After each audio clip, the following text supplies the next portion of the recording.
While the Trump administration tries to counter the rise of China, solve the war in Ukraine and keep a lid on the tinderbox that's the Middle East, it's facing more than a few challenges at home. The LA riots have spread to other cities, and now a Democrat politician, Melissa Hortman, and her husband have been shot dead in their home.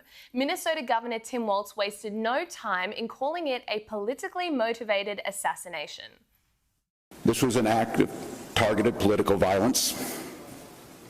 Peaceful discourse is the foundation of our democracy. We don't settle our differences with violence or at gunpoint. Details about the alleged shooter, Vince Bolter, are still coming to light, but appears he ran a security company and was posing as a police officer at the time of the shooting. Donald Trump condemned the attack, posting on social media that, quote, "such horrific violence will not be tolerated in the United States of America.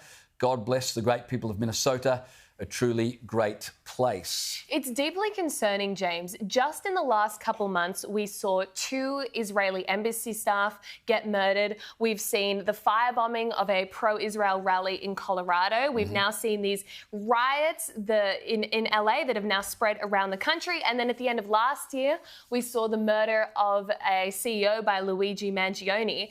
It does feel as though on the left and on the right to an extent as well, there has been a very distressing rise in political violence in the US. And I don't know if that's driven by the deep polarization there, the deep divisions, but this can't be the way forward for a democracy. Yeah, and you mentioned the murder of that CEO, what was his name, Luigi Mangione. Yes, and so many on the left cheered for that and championed the killer there, which is quite astonishing. I'm reminded of that poem by William Yeats. He talks about things fall apart, the centre cannot hold. And this is one of the concerns you have with the US when domestically they have so much conflict whilst trying to deal with international conflict. How long before conflict turns to chaos, both domestically and internationally?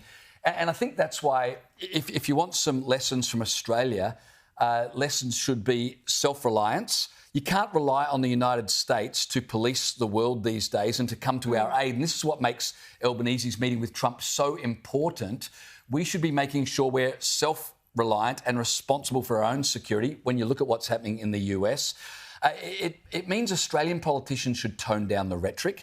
Some of the rhetoric we see from our own politicians, particularly on the left, particularly from the Greens, when you see stuff like this happen in the United States, it makes you realise that people from all sides have an interest in just being a little bit more civil.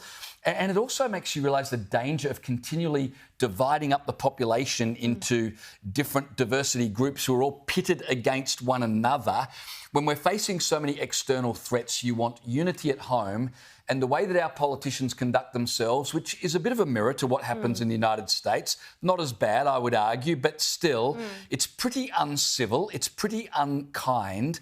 And when you're facing external threats, you want unity at home. And I don't think our politicians are really aware of that and doing what's needed to create that. And I think the other factor is, we spoke before how when Iran makes these threats against Israel, they take them seriously. Yep. When radical people on all sides, but I'm particularly thinking of the left here, chant things like intifada, globalize the intifada, resistance is justified, at some point those chants, those rallying cries will manifest themselves in behaviour.